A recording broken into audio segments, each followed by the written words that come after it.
everyone and welcome to my November Recently I've Been catch up.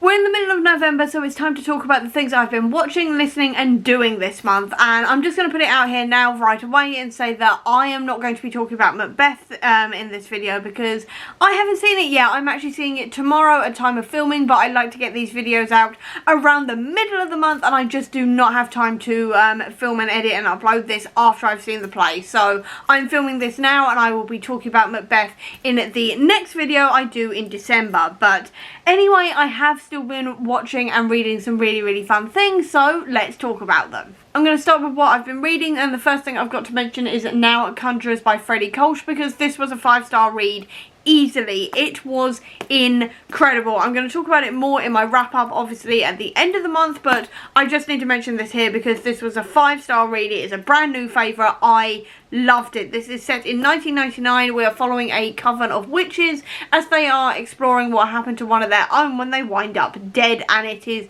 gruesome, it is gory. It's definitely not going to be for everyone, but if you don't mind gruesome goriness, if you love like 90s vibes, if you love goth queer witches, if you love demonic vibes, all of this kind of thing, it is all in this book. I could not put it down. I absolutely loved it, and I've got to shout out Hannah from Ladder M and her service, the Waypoint Books full month subscription box, because she chose this book and sent it to me and I loved it so much. She nailed it with this suggestion. It was incredible. The other book I need to mention is Shauna Maguire's Discount Armageddon, and this book was so much fun. This is the first one in the Encrypted series, which is essentially a series following a woman called Verity Price, who is a basically a cryptozoologist, which means she is a zoologist for cryptids essentially, and they are like the Sasquatches, Wahila, if I'm pronouncing that right, dragon princesses, dragons for that matter,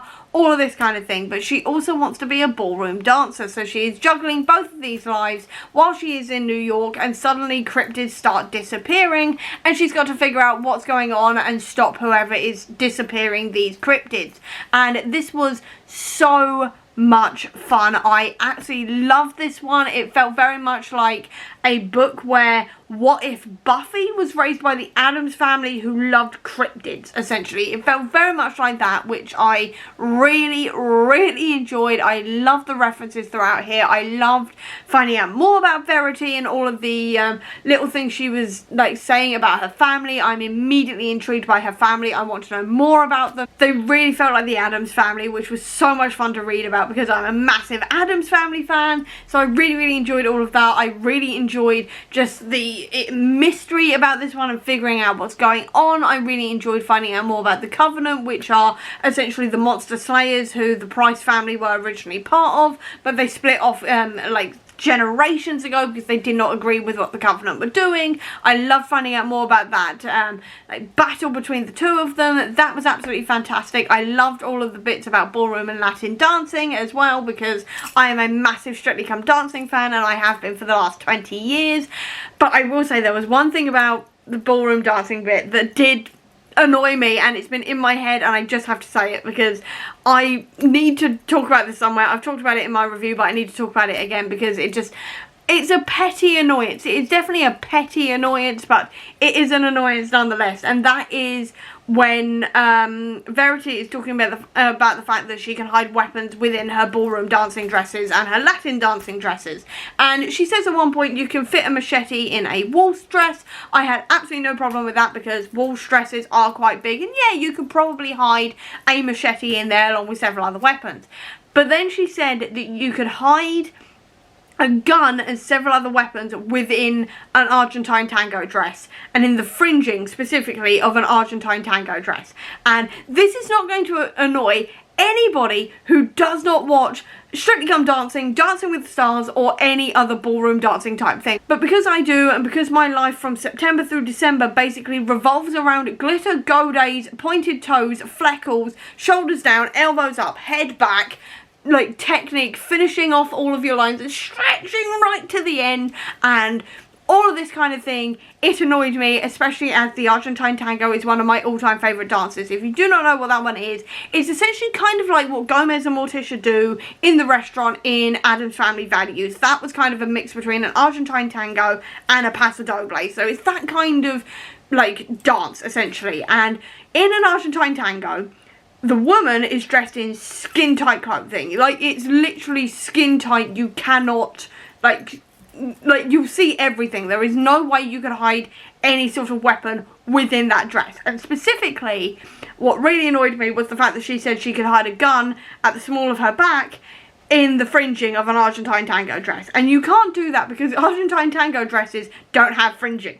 This is the thing. Like I said, this was really petty. This was unbelievably petty of me to moan about this because, I mean, this isn't going to affect literally anybody. It is a fantasy book. They can be wrong, but my brain, after seeing several Argentine Tangos this series already in Strictly and loving that dance so much, I was like, there's no fringing on an Argentine Tango dress. I literally googled it afterwards and none of the dresses that came up had fringing on them. So I was like, no, I was right. There are no, there's no fringing on an Argentine Tango dress. So you can't hide a gun in there. And you also can't hide knives or anything else in an Argentine Tango dress. You could probably do it maybe in like the skirts or something of maybe a Paso Doble dress or any other dress or outfit for ballroom dancing. But the Argentine Tango is not one you can hide anything on. Trust me, there is no way, because those dresses are skin tight, very, very skimpy, and there is no fringing.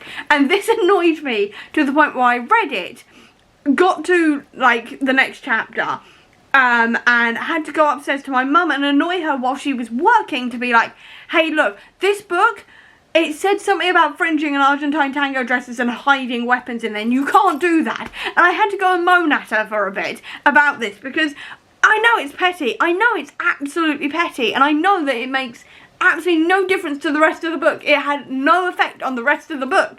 But my brain just went, that's not right. And I just had to get it out there. Like, it doesn't matter in the grand scheme of things. It does not matter. But my brain was just like, no, that is not how you do Argentine Tango. So I will say, I will put my hands up here and say I was very, very petty about that. And very much like, this is just a me thing.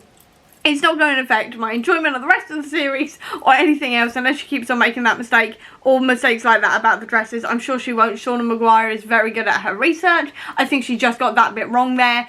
And it was just like, no, that's not how this works. And it just slightly annoyed me, to be fair. And I think it annoyed me just that slight bit more than the romance did, to be honest, which is saying something, because I'm generally not a fan of romance. But what I will say is that I didn't mind the romance too much in here. I will say that I definitely think it happened a little bit too quickly, and I do wish it maybe happened at the end of the book, or where they had their first kiss or something, instead of it happening like midway through, or maybe if it had been built upon over several books and it had been a slow burn thing, instead of it just kind of happening quite quickly, like a week after the characters have met each other. So in that sense, I do wish that had been a little bit more drawn out. It wasn't like the biggest draw of this book or anything. It wasn't like a massive annoyance, but it was something that I did also want to point out and say that I didn't enjoy the romance that much, or at least I wasn't as fond of the romance as I was about the rest of the book, because the rest of the book was really good fun. I really, really enjoyed it. Do not take my ranting as any type of like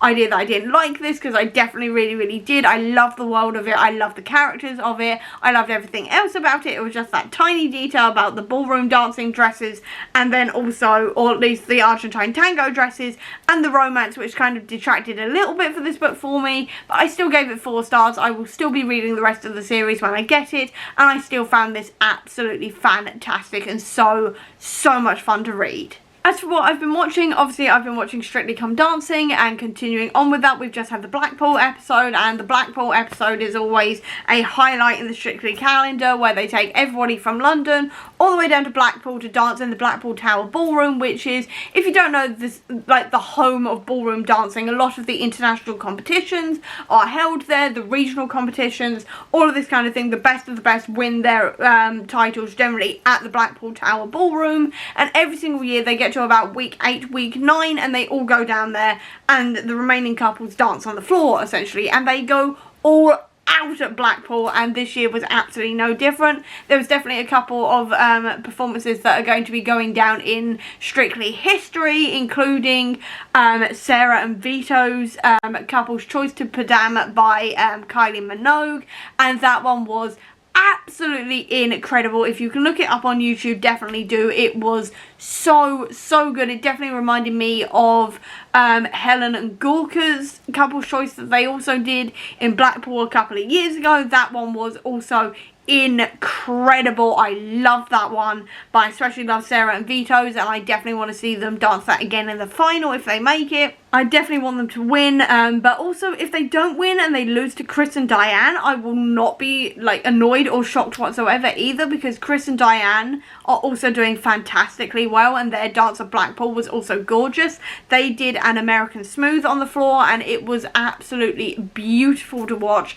Chris is becoming an incredible dancer, and considering he is entirely blind and he was in a brand new ballroom with like different dimensions and different like floor space and things like this, he did fantastically well. I think they went down a couple of days early so he could orientate himself and practice on the Blackpool floor as well, so he could kind of like orientate himself in the space, which is what he does at Elstree, where they usually film Strictly. He usually practices his dances in the ballroom itself so he can orientate himself, and I think they did that for Blackpool as well, but he still did incredibly well. If you can look that one up on YouTube as well, definitely do, because it was absolutely a beautiful dance. He did so well. He kept up in time with his professional partner Diane, as well as the extra dancers as well that they always get for Blackpool. He was so good. He was like absolutely incredible. I highly recommend checking it out if you can, because it was a gorgeous dance. And this whole series, to be honest, he's dancing gorgeously. Everybody is dancing beautifully, to be fair. I highly recommend, like I said, looking it up. Everybody is doing so well, and if you've got any type of interest in ballroom dancing, definitely check it out. It is so good to watch. The other thing that I've been watching reality TV wise is I'm a Celebrity, Get Me Out of Here. That is not usually something I watch. I'm not usually a fan of I'm a Celebrity, because I just I'm not a fan of anybody who's in the show, so I don't watch it. But this year, Danny Jones and McFly is in, so obviously I'm watching it, because I will watch literally anything McFly does. Like, if they're on anything, I will watch it. It doesn't matter what it is, I will watch it, essentially. I am a massive fangirl. Obviously I am. I literally dye 5 colours through my hair. I'm literally wearing one of my many McFly hoodies at the moment. I am a massive McFly fan. So naturally, when Danny went into the jungle, I went, okay, I'm watching it. And actually also one of the ex-Strictly dancers, Oti Mabuse, is also on the show as well, and I'm really enjoying seeing her. But I'm mostly here for Danny, essentially. And he is smashing it. If you do not know actually what I'm a Celebrity, Get Me Out of Here is, it is a reality TV show where they take a bunch of celebrities, fly them out to Australia, and they live in a jungle for 3 weeks, and they have to do various really quite scary, quite challenging like trials and things like this to get more food. They get like basic food obviously, but to get more food and to like do certain things within the jungle, and it's really like challenging themselves and facing their fears, all of this kind of thing, and it is really good fun to watch. If you are a fan of people in the show, I will say most years I've seen like clips and been a little bit bored, but this year I've been absolutely loving it because Danny's in it. I did enjoy watching 2011's as well, because Dougie was in it, and Dougie is also in McFly, and not only was he in it, he won the whole thing, so I really enjoyed that season. And then since then I kind of fell off it, and now I'm back again watching it because Danny's there, and I'm really enjoying watching this series. He's absolutely smashing it. He's only done 2 trials so far. The first one was on day 1.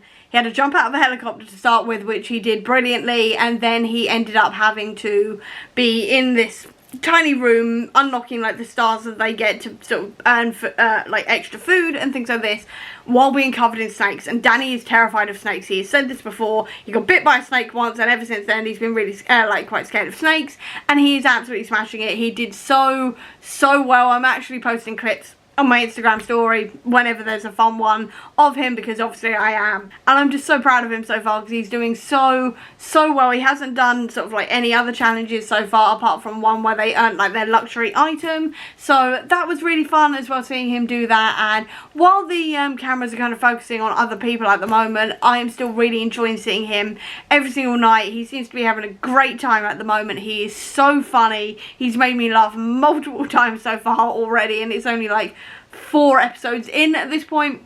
But he's genuinely such a funny guy, so I've been really enjoying watching him on there and having a grand old time watching that, even if I don't generally watch it.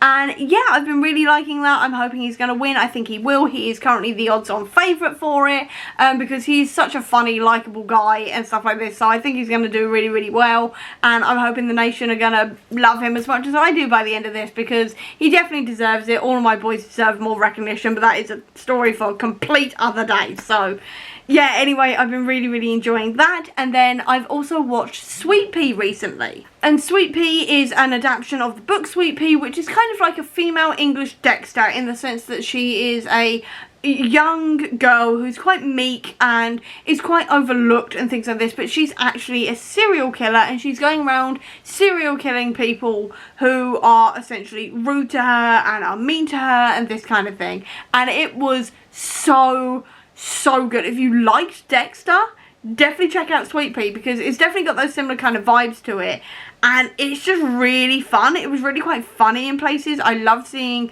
the storyline basically evolve and seeing what's going on and seeing things like go wrong and how she's dealing with that and seeing how she's getting away with it, all of this kind of thing. It is so much fun. It was only like 5 episodes, I think.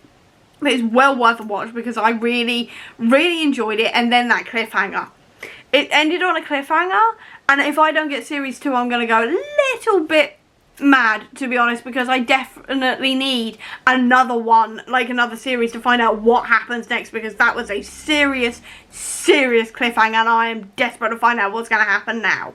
And then the only other thing I've watched recently is Paddington in Peru. I watched that on Monday. It's the 3rd one in the Paddington series, and this one was so good. If you're a fan of the previous 2, you're still going to really enjoy this one. I will say it's not as good as the first 2. I think it was lacking just a little bit of something. I don't know what it is. I can't quite put my finger on it. It was lacking just a little bit of something, but it was still filled with so much humour, so much heart, so much love and so much warmth that I couldn't help but really enjoy myself. And one of my favourite parts of this film, without giving away spoilers, is Olivia Colman, because you could tell that Olivia Colman was having the time of her life filming this movie. You could tell that she was living her absolute best life, loving every single minute of being on that set.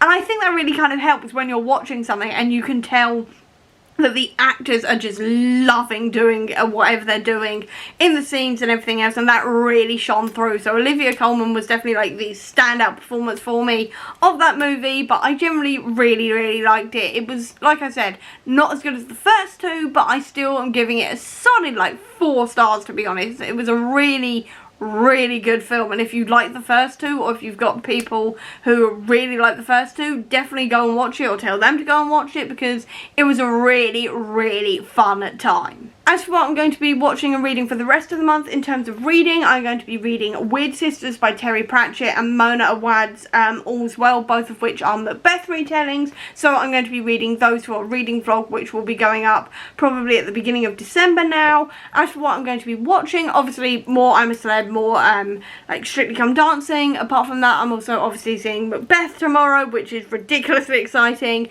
I'm then also going to be watching Gladiator 2 at some point, because I really want to see that one. And then also I'm going to be seeing Wicked, so like the film version, not the theatre version. I've booked tickets to see the theatre version in February next year, but at the moment I'm going to be seeing the film, so I will be talking about all of those things in the next Recently I've Been in December.